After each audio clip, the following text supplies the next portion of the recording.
have a question. Do you have a passion? Do you have something that you've known you wanted to do for your entire life? Maybe you were 4 years old and realized what your path in life was. Maybe you discovered it in high school, maybe you discovered it in college, but do you know in the depths of your soul exactly what you want to be for the rest of your life? That's awesome. But this video is not for you. So just head on out, go work on your passions for a bit. Join us for the next video. Those of you who are left probably fall in one of two categories. Either you don't know what your passion is yet, or you may be in the group who knows what your passions are, but they're not passions you want to turn into work. Either way, when you hear things like follow your dreams, do what you love and you'll never work a day in your life, the sky is the limit, never let anyone tell you that your dreams aren't possible, follow your passion, it gets a little disheartening, right? Because you don't necessarily know what your passion is, or you know that your passion is not something you want to turn into work. This video is going to talk about the no passion job search, the very necessary but very disheartening prospect of looking for a job that isn't necessarily what you want to do for your rest of your life. I'm here to say, 1, it's okay. And 2, even if you're not working in your dream job, you can still work a job that you enjoy and a job that you have fun in. For some of us, while we may have passions, the nature of our passions is that they can't be turned into work. This is a category I fall into. I have some passions. I like making YouTube videos. I like traveling. I love learning other languages. I love talking to people. I love giving tours. But every time I've tried to turn one of those passions into a job, I started to hate it. And I realized that those are passions partly because they are not work. And so I may not be a person who can turn a passion into my job. And that's okay, because I was able to find a job that I really, really enjoy and that I'm happy going to every morning. And that's what I'm going to try to help you do as well. So, what do you do when you're looking for a job that is not necessarily your dream job? Well, first, you have to understand that because you're not looking for your dream job, you need to be very, very flexible, not only now, but in the future. So, you want to look for a job that is going to help develop you and give you more choices in the future.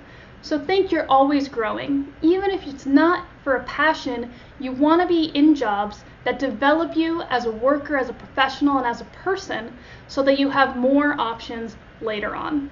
A no passion job search is going to emphasize skills. Normally, when we think of job searches, especially after a person graduates college, we think of industry. Someone will ask, what are you looking to do after you graduate? And you'll say, oh, I study biology, so I'm interested in research, or I want to be in the international relations field.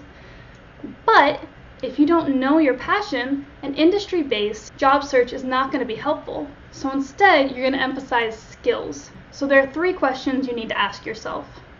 First, what skills do I have and that I like using? 2, what skills do I want to obtain? And 3, what work environment works best for me? Regarding skills that you already have, these are what are going to make you marketable. These are how you're going to look for jobs.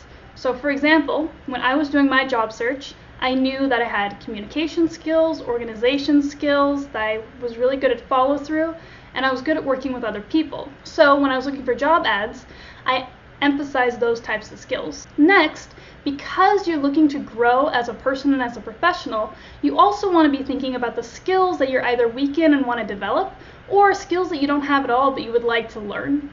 For me, that was I wanted to get better at Excel. I wanted to learn a little bit of accounting and business money management. I wanted to learn social media and digital marketing. So those were also help kind of guide my job prospects. I wanted to look for a place where I would get education in one or all of those areas. And finally, you need to think of the work environment that will work best for you.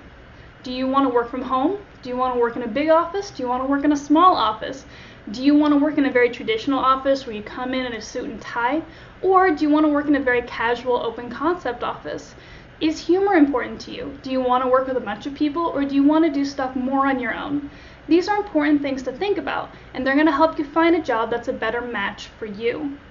So now that you have thought about these 3 areas, skills you have, skills you want, and work environment, you're going to use those to guide your job search.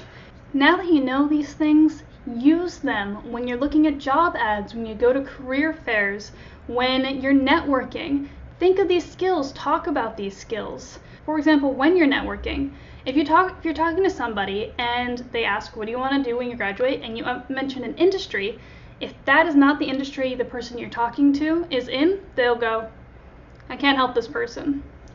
But if you say, well, I'm not really focused on industry, I'm instead looking for a job that I can work with customers, collaborate as part of a team, and improve my marketing skills, something along those lines, they might think, I've got a friend who might be looking for something like that. Or, I like this person's style, I'm going to keep in contact with them, and if I have an opening, I'll reach out to them. That is the importance of a skill-based no-passion job search, is these transferable skills that can be used in a lot of different jobs in a lot of different areas, and it gives you a lot more flexibility.